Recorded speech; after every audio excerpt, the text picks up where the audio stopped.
సాయిరామ్. సమస్త సాయి భక్తులందరికీ నమస్కారం అండి. అందరూ ఎలా ఉన్నారు?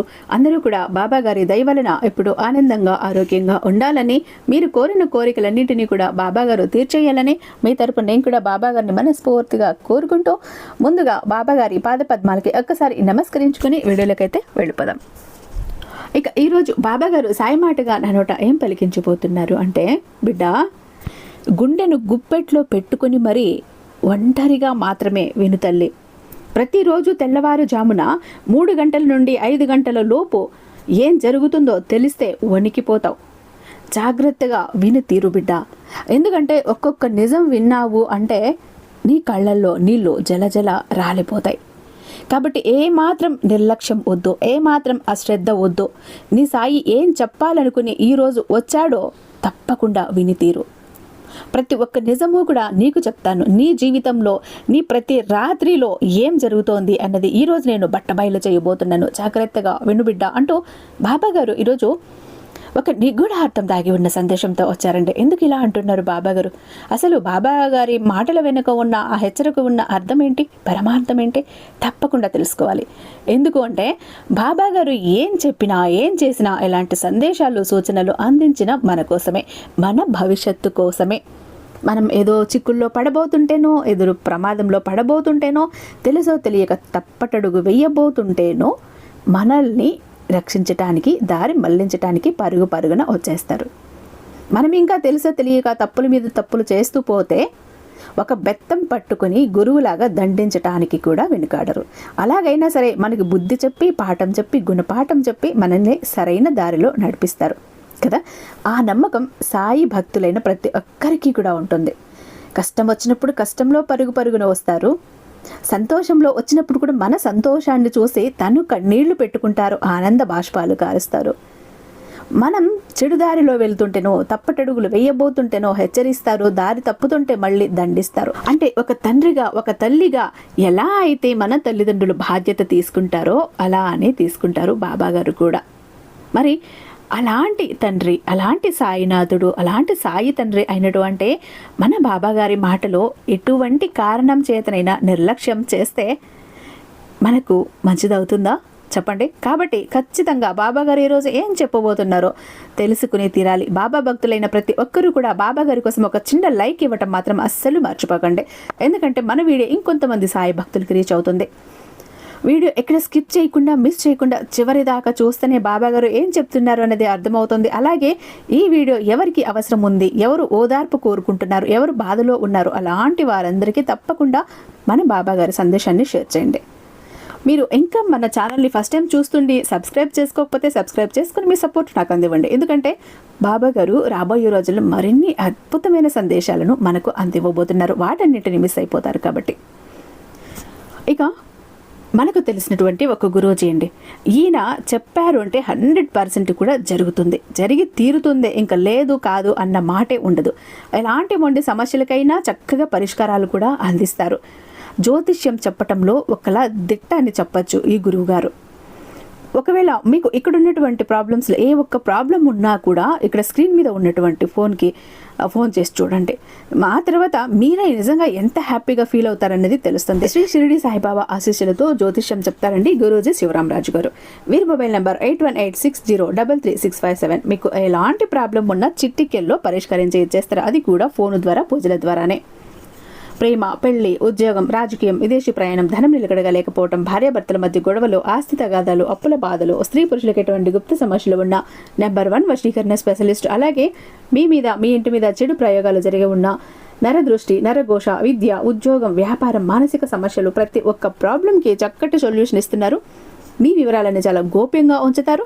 ఎలాంటి ప్రాబ్లమ్స్ మీకు కనుక ఉంటే స్క్రీన్ మీద ఉన్నటువంటి ఈ నెంబర్కి ఒక్కసారి కాల్ ట్రై చేసి చూడండి. ఆ తర్వాత మీ హ్యాపీనెస్ని మీరే నాతో షేర్ చేసుకుంటారు. బిడ్డ, ప్రతిరోజు కూడా నీ జీవితంలో, నీ రాత్రిలో ఏం జరుగుతుందో 3 గంటల నుంచి 5 గంటల దాకా వింటే వణికిపోతావు. గుండెను గుప్పెట్లో పెట్టుకుని విను అని ఎందుకు చెప్పాను అంటే ఆ సమయం చాలా ముఖ్యమైన సమయం. ఎందుకంటే జీవితంలో నీకు ఎన్నో కళలు వస్తూనే ఉంటాయి. ఆ కళలు ఊరికేనే రావు. వాటి వెనుక ఎంతో అర్థం, పరమార్థం దాగి ఉంది. ఆ కళలో నిజంగా నీ జీవితం ఆ కళల మీదనే ఆధారపడి ఉంటుంది. కలలో వచ్చే సందేశాలు సూచనలు ఏవైతే ఉన్నాయో అవి నీ భవిష్యత్తులో రాబోయే మంచిని చెడుని కన్నీళ్ళని కష్టాలని బాధలని ఆనందాలని తెలియజేస్తాయి. ముందుగానే నీ జీవితంలో జరగబోయే సంఘటనలను నువ్వు తెలుసుకుని జాగ్రత్త పడతావు అని నీకు ఈ కళలో వస్తాయి. మరి నువ్వు ఆ కళల్ని ఎప్పుడైనా గమనించావా? నీ జీవితంలో ఎలాంటి కళలు వస్తున్నాయో గుర్తించావా? అవి మంచివా చెడువా? నీకు శుభాన్ని తెచ్చిపెట్టావా అశుభాన్ని తెచ్చిపెట్టావా? ఎప్పుడైనా గమనించావా? కళల ద్వారా ప్రతి ఒక్క సందేశం సూచన కూడా నీకు అందుతుంది. భవిష్యత్తులో రాబోయే రోజుల్లో నీకు ఎలా ఉంటుంది, నువ్వు ఎలా ఎదగబోతున్నావు అనేది నీకు తెలుస్తుంది. ఇప్పుడు నీ మనసు ప్రశాంతంగా ఉన్నప్పుడు, నీ మనసు నిలకడగా ఉన్నప్పుడు, నీ మనసు కుదురుగా ఉన్నప్పుడు, మెదడులో అనవసరమైన ఆలోచనలు లేనప్పుడు, ఇవన్నీ లేని సమయంలో ఖచ్చితంగా కళల ద్వారా నీకు ఏం అందుతుందో, ఎలాంటి సందేశాలు అందుతున్నాయో ప్రతి ఒక్కటి కూడా అర్థమవుతుంది. అది కూడా నువ్వు దైవారాధనలో ఉండి, దైవనామస్మరణలో ఉండి, మనసు ప్రశాంతంగా ఉంచుకుని, నీ మనసులో కుళ్ళు కుతంత్రాలు కల్మషం ఏమీ లేకుండా ఉంటే అన్నీ కూడా నీకు ప్రతి ఒక్కటి కూడా అర్థమవుతాయి. అంతేకాని మనసుని గజిబిజిగా ఉంచుకొని కుళ్ళు కుతంత్రాలు మనసులో పెట్టుకొని ఏమాత్రం నిలకడ లేని మనసుతో దైవం మీద మనసు లగ్నం లేకుండా ఉంటే ఏది కూడా నీకు ఎన్ని సందేశాలు వచ్చినా, ఎన్ని సూచనలు వచ్చినా, ఎన్ని కలలు వచ్చినా, నిన్ను హెచ్చరించిన జాగ్రత్తలు చెప్పినా నీకు అర్థం కాదు. కాబట్టి మనసును నిలకడగా కుదురుగా ఉంచుకోవటానికి ప్రయత్నించు. ప్రతిరోజు దైవనామస్మరణ చెయ్యి. మంచి మనసుతో ఉండు. మంచి ఆలోచనల్ని చెయ్యి. ఇప్పుడు మంచిగా ఉండటానికి ప్రయత్నించు. ఎదుటివారి మంచి కోరు, మేలు కోరు. అప్పుడు నీ జీవితంలో నీకు రాబోయే కష్టమైన సుఖమైన దుఃఖమైన ఏదైనా కూడా నీకు వెంటనే నీ మనసుకి నీ మెదడుకి తెలిసిపోతుంది. అప్పుడు నువ్వు వాటి నుంచి ఎదుర్కోపోయే చెడు సంఘటనలు ఏవి ఉన్నాయో వాటి నుంచి బయటపడగలుగుతావు. వాటికి ఎదురు నిలబడి పోరాడగలుగుతావు. కాబట్టి నీ మనసు ప్రశాంతంగా ఉంచుకొని చూడు, గమనించు. ప్రతిరోజు కూడా 3 గంటల నుంచి 5 గంటల లోపు నీ జీవితంలో ఎలాంటి కలలు వస్తున్నాయి, వాటి నుంచి నీకు ఏం జరుగుతోంది, వాటి ప్రభావం నీ జీవితంలో ఉందా, ప్రతి ఒక్కటి కూడా నువ్వు తెలుసుకొని తీరాలి బిడ్డ. ఎందుకంటే ఎప్పుడూ కూడా కలలు రావటం మనిషికి సర్వసాధారణం. భవిష్యత్తులో జరిగే కొన్ని సంఘటనలు అవి సూచిస్తాయి. అయితే కొన్ని రకాల కలలు మాత్రం ఎవ్వరితోనూ చెప్పకూడదు. నీకు వచ్చే కలలు కొన్ని మంచివి ఉంటే, మరికొన్ని కలలు చెడ్డవి ఉంటాయి. నీకు నిద్రలో వచ్చే కలలు ఎలాంటి సంకేతాలను తెలియజేస్తాయి అంటే చెప్తాను, జాగ్రత్తగా విను. ఎందుకంటే కలలో వచ్చేవి నిజంగా జరుగుతాయి. తెల్లవారుజామున వచ్చే కలలు చాలా వరకు కూడా నిజమవుతాయి. తెల్లవారుజామున 5 గంటలకు వచ్చే కలలు సుమారు 15 రోజుల్లో నిజమవుతాయి. తెలుసా తల్లి నీకు? అయితే నీ కలలో ఎవరైనా చనిపోయినట్లు వస్తే ఆ కళ ఎవ్వరితోనూ చెప్పకు. ఇలాంటి కళలు గనుక నీకు వస్తే నీ జీవితంలో ఉన్న కష్టాలన్నీ తొలగిపోతాయని, నీకు మంచి రోజులు రాబోతున్నాయని శుభ సంకేతం. అలాగే నీ కలలో నీ మరణం కనిపిస్తే అది కూడా చాలా శుభప్రదం. నువ్వు త్వరలో అదృష్టాన్ని పొందబోతున్నావని సంకేతం. ఇక మరణానికి సంబంధించి కొన్ని అరిష్ట కళలు కూడా ఉంటాయి. కలలో ఆత్మహత్యను చూస్తే అది చాలా అరిష్టం. ఇలాంటి కళ వస్తే మాత్రం నీకు ఏవో కష్టాలు రాబోతున్నాయని సంకేతం. అలాగే కలలో దయ్యాలు కనిపిస్తే నీకు భవిష్యత్తులో పెద్ద సమస్య వచ్చి నిన్ను పట్టి పీడిస్తుందని అర్థం. అంటుంటారు కదా, ఈ సమస్య, ఈ కష్టం నన్ను దయ్యంలా పట్టి పీడిస్తోంది, భూతంలా పట్టి పీడిస్తోందని దానికి సంకేతం. నీకు పీడకలలు మరీ ఎక్కువగా వస్తూ ఉంటే రాత్రి పూట పడుకునే ముందు ఒక్కసారి నీ సాయిని ఒక్కసారి మనసులో ధ్యానించుకో. నీ సాయి విభూతిని నుదుటిన ధరించి పడుకో. ఎలాంటి పీడకలలు కానీ దుష్ట శక్తులు కానీ ఏ సైతాన్లు కూడా నిన్ను ఏమీ చేయలేవు. వాటి నుంచి సులభంగా బయటపడవేస్తాడు నీ సాయి. ఇంకా నీ కలలో పాములు కనిపిస్తే నీ కష్టాలన్నీ ఇక తీరిపోయి అదృష్టం పట్టబోతోందని అర్థం. అలాగే పామును చంపినట్టుగా కల వస్తే మాత్రం నీకు కష్టాలు ఎదురవుతాయని అర్థం. జాగ్రత్త. బంగారం అంటే లక్ష్మీ స్వరూపం. బంగారపు నగలు నీ కలలో కనిపిస్తే అది చాలా అదృష్టంగా భావించు తల్లి.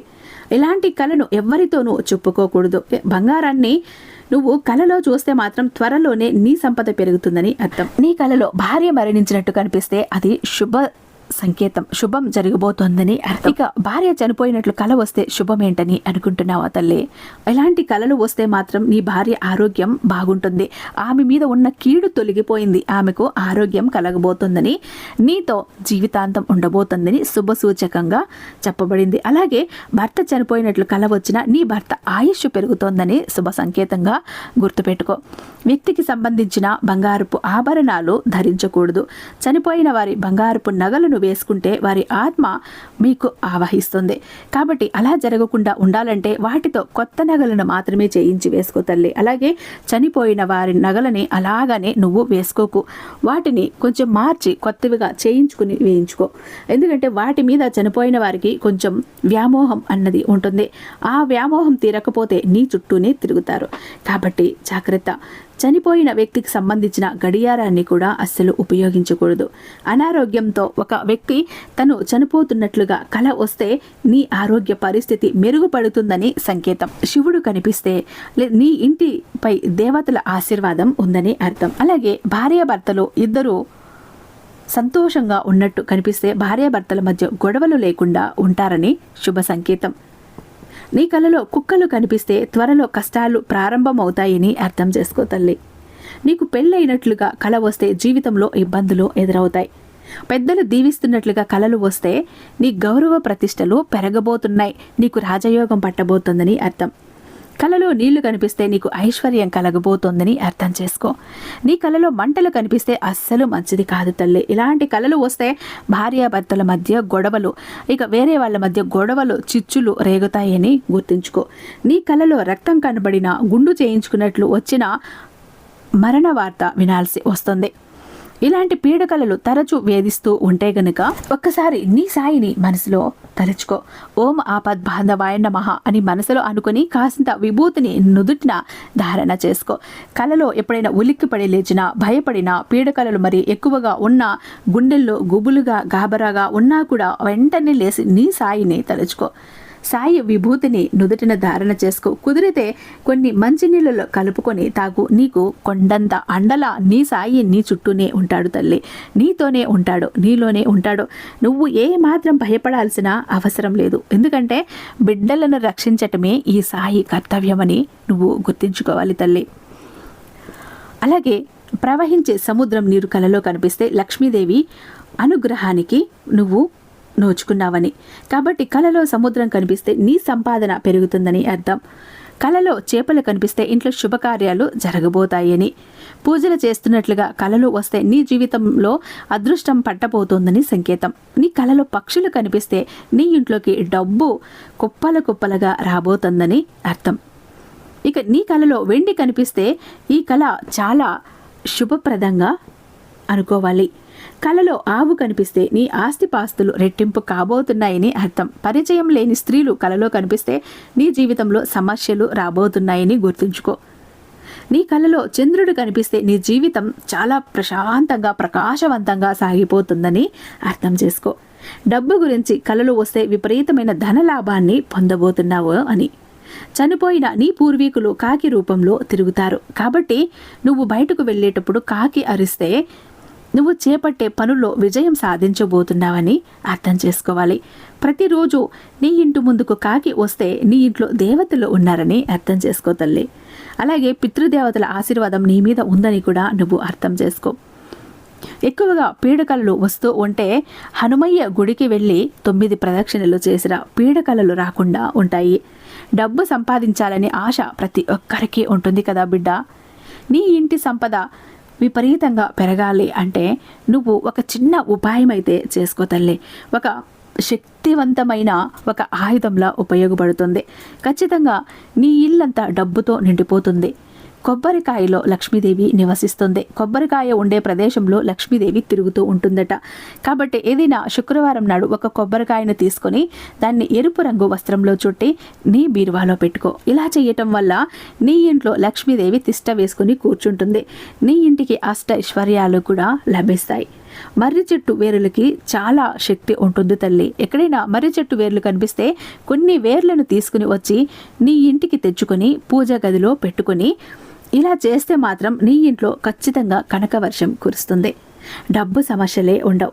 ఎందుకంటే శ్రీ మహావిష్ణువుని, శ్రీమన్నారాయణ్ని ఇద్దరినీ కూడా కలిపి ఇంట్లో పెట్టుకుంటున్నావు అంటే ఇద్దరూ కూడా సతీపతులు ఇద్దరు కూడా నీ ఇంట్లో ఆసీనులు అయ్యారు అంటే ఇంక నీ ఇంట్లో దేనికి కూడా లోటు అన్నదే ఉండదు, కొదవ అన్నదే ఉండదు.